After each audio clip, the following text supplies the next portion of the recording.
ಈ ಹುಡುಗರು first love ಅವ್ರ ಹುಡುಗಿರಾಗಿರಲ್ಲ, ಅವ್ರ ಫಸ್ಟ್ ಬೈಕ್ ಆಗಿರುತ್ತೆ. ಅದರಲ್ಲೂ ತಾವು ಕಷ್ಟಪಟ್ಟು ಕೂಡಿಟ್ಟು ದುಡ್ಡಲ್ಲಿ ಒಂದು ಚಂದ ಬೈಕ್ ತೊಗೊಂಡು ಅವ್ರ ಅಮ್ಮನ ಅದ್ರಲ್ಲಿ ಕೂರಿಸ್ಕೊಂಡು ಏರಿಯೆಲ್ಲ ಒಂದು ರೌಂಡ್ ಹಾಕಿ, ಮಗ ಯು ಮೇಡ್ ಇಟ್ ಅಂತ ಒಂದು ಪ್ರೌಡ್ ಫೀಲ್ ಆಗ್ತಾರಲ್ಲ, ಆ ಫೀಲಿಂಗೇ ಬೇರೆ. ಅದು ಅವ್ರಿಗೆ ಜಸ್ಟ್ ಬೈಕ್ ಮಾತ್ರ ಅಲ್ಲ, ಅವರ ಫಸ್ಟ್ ಬಿಗ್ ಅಚೀವ್ಮೆಂಟ್.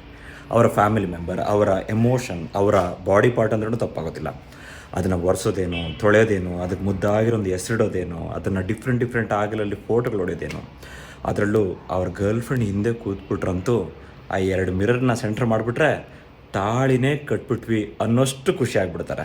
ಅದೇ ಹುಡುಗಿ ಕೈ ಬಿಟ್ಟು ಹೋದರೆ ಆ ಟ್ಯಾಂಕ್ ಮೇಲೆ ಬಿದ್ದು ಗೊಳೋ ಅಂತ ಹತ್ತು ಕಣ್ಣೀರು ಹಾಕಿರ್ತಾರೆ. ಫ್ರಮ್ ಝೀರೋ ಟು ಹೀರೋ ಅವರೆಲ್ಲ ಕಷ್ಟ ಸುಖಗಳಲ್ಲಿ ಆ ಬೈಕು ಅವ್ರ ಜೊತೆ ನಿಂತಿರುತ್ತೆ. ಬಿಸಿಲು ಒಣಗಿರುತ್ತೆ, ಮಳೇಲಿ ನೆಂದಿರುತ್ತೆ, ಸುಮಾರು ಸಾರಿ ಪಂಚರ್ ಆದರೂ ಅವ್ರು ಎಲ್ಲಿ ಗುರಿ ತಲುಪಬೇಕೋ ಅಲ್ಲಿಗೆ ಇವ್ರನ್ನ ಸೇರಿಸಿರುತ್ತೆ.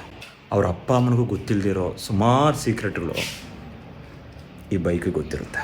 ಒಂದು ಸ್ಯಾಡ್ ಪಾರ್ಟ್ ಏನಪ್ಪ ಅಂತಂದ್ರೆ, ಫಸ್ಟ್ ಲವ್ ಫಸ್ಟ್ ಬೈಕು ಎರಡೂ ನಮ್ಮೊಟ್ಟಿಗಿರಲ್ಲ. ಒಂದು ಅದಾಗೆ ಕೈ ಬಿಟ್ಟೋಗ್ಬಿಟ್ರೆ ಇನ್ನೊಂದನ್ನು ನಾವಾಗೆ ಮಾರ್ಕೊಂಡ್ಬಿಟ್ಟಿರ್ತೀವಿ. ಬಟ್ ನಾ ಹಾಗೆ ಮಾಡಲಿಲ್ಲ. ನನ್ನ ಗೆಳೆಯರೊಬ್ಬರಿಗೆ ಅದನ್ನು ಗಿಫ್ಟಾಗಿ ಕೊಟ್ಬಿಟ್ಟೆ.